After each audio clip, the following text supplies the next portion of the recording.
देखिए, आपके रोंगटे खड़े हो जाएंगे कि हमारे देश की सरकार, हमारे देश की सियासत आतंकवादियों से ज्यादा बदतर है, आतंकवादियों जैसा बर्ताव कर रही है, आतंकवादियों जैसा कृत्य कर रही है। मैं चाहता हूं सबसे पहले ये वीडियो देखिए, उसके बाद हम आपको एक रिपोर्ट दिखाएंगे, जिस रिपोर्ट को देखकर आपके रोंगटे खड़े हो जाएंगे, आपका खून खौल जाएगा, आपके माथे पर पसीना आ जाएगा। पहले ये वीडियो देखिए। ये तरीपार का पोस्टर है महोदय कि कल के गुंडे आज के मंत्री बन चुके, इससे खतरनाक अपराधी को तरीपार किया जाता है महोदय। इनके पासपोर्ट जब्त करो, प्राइम मिनिस्टर के और गृह मंत्री के भाग सकते हैं देश छोड़ के, या ये इमरजेंसी लगा सकते हैं। आज इंदिरा जी और नेहरू को गाली देते हैं, नेहरू को छोटा नहीं कर पाएंगे। नेहरू का साथ आइंस्टीन, नेहरू का नाम आइंस्टीन के साथ लिया जाता था और आपका नाम एप्स्टीन के साथ लिया जाता है। आपको ये बात समझनी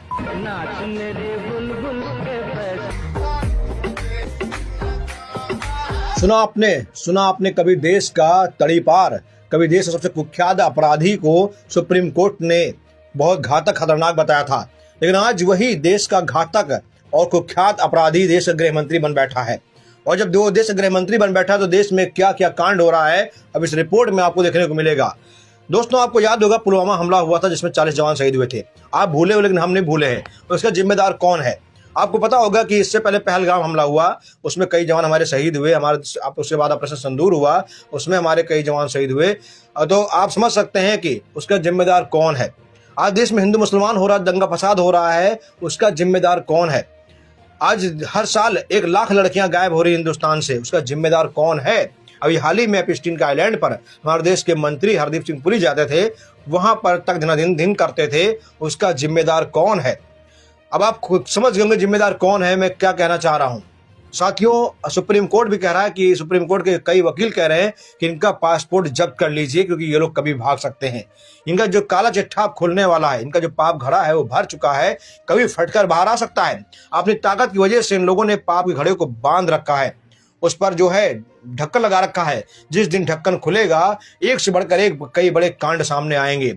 आपको पता होगा कि नोटबंदी देश में आई थी। नोटबंदी जो है वो देश के फायदे के लिए नहीं थी, बल्कि नोटबंदी थी डोनाल्ड ट्रंप के कहने पर, नोटबंदी थी एप्स्टीन के कहने पर, नोटबंदी थी अडानी के कहने पर। नोटबंदी सिर्फ अडानी के कहने पर और एप्स्टीन के कहने पर हिंदुस्तान में लगाई गई थी। तो हमारे देश के कई सारी घटनाएं हैं जो अडानी के कहने पर हो रही हैं। हमारे देश कई ऐसी घटनाएं हैं जो कुर्सी सत्ता के लिए हो रही हैं। नरेंद्र मोदी का पासपोर्ट वाकई में जब्त कर लेना चाहिए। एप्स्टीन, आप जानते हैं क्या है एप्स्टीन आइलैंड पर जाकर हरदीप सिंह पुरी अक्सर जो है जाते थे, उनके पड़ोसी थे। और सोचिए, देश का जाना माना एक मंत्री है एप्स्टीन आइलैंड से जुड़ा हुआ है, और नरेंद्र मोदी के खास आदमी जिसे अनिल अंबानी कहते हैं, अनिल अंबानी एप्स्टीन के साथ लगातार मेल पर चैट करते थे। तो आप समझ सकते हैं कि हमारे देश की जो सरकार की सियासत के जो तार थे वो कितने गहरे थे। एप्स्टीन के साथ उनके साथ कितना गहरा संबंध था। और आप नहीं जानते, आपको बता दें, हमारे देश के लगभग लाखों लोग इस देश से गायब हो रहे हैं। क्या उनकी किडनी बेची जा रही, उनकी आंख बेची जा रही, उनका फेफड़ा बेचा जा रहा है, या उनके साथ देह व्यापार किया जा रहा है, इसके बारे में देश को पता नहीं है। लेकिन हमारे देश के लाखों लोग गायब हो रहे हैं, वो कहाँ जा रहे हैं? क्या सरकार ने कभी इस पर चिंता व्यक्त की है? क्या सरकार ने कभी इस पर बात की है? क्या आपसे कभी सरकार ने इस पर चिंता व्यक्त की है? नहीं बात की है। आपके घर वाले गायब हों, मरे, उससे सरकार को मतलब नहीं है। अगर देश के मंत्री का कोई एक बेटा गायब हो जाता है, पूरी पुलिस फोर्स उसके पीछे लगा दी जाती है। लेकिन आम आदमी हर साल 1 लाख की मात्रा में गायब हो रहा है। 70% लड़कियां, महिलाएं गायब हो रही हैं, लेकिन देश की सरकार खामोश से चुपचाप बैठी है। क्यों चुपचाप बैठी भाई? क्या इस पूरे खेल के पीछे, इस रॉकेट के पीछे कोई सरकारी तंत्र छिपा हुआ है, सरकारी सिस्टम लगा हुआ है?